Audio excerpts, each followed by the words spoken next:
Dialysis series. இந்த series of வீடியோஸில் dialysis பற்றி மக்கள் மத்தியில் உள்ள common misconceptions, beliefs, doubts and அதுக்கான கிளாரிஃபிகேஷன்ஸ் பற்றி பார்க்கலாம். டயாலிசிஸ் சிகிச்சையில் உள்ள நிறைய பேஷண்ட்ஸுக்கு ஃபேஸ் வீக்கம் இருக்கலாம், கை வீக்கம் இருக்கலாம், ஒரு கால் வீக்கம் இருக்கலாம். உடம்பு ஃபுல்லாக தண்ணி தேங்கி வீங்கி இருக்குதுன்றது வேறு. இதுவே ஒரே ஒரு கை மட்டுமோ, ஒரு சைட் ஆஃப் த ஃபேஸ் மட்டுமோ, இரண்டு பக்கமோ இல்லை கழுத்தோ வீக்கமாக இருக்குதுன்றது வேறு. இதுக்கான காரணங்கள் வேறு வேறு.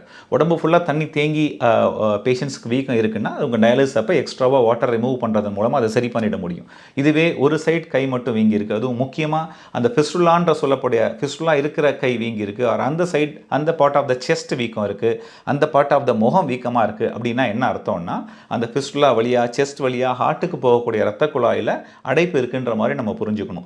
ஜென்ரலாக டயாலிசிஸ் சிகிச்சைக்கு எமர்ஜென்சியாக பண்ணுறதுக்கு டயாலிசிஸ் கேத்தீட்டர்ஸ் அப்படின்னு சொல்லக்கூடிய பிளாஸ்டிக் டியூபை கழுத்தில் உள்ள ரத்த குழாயில் போட்டு பண்ணுறது வழக்கம்.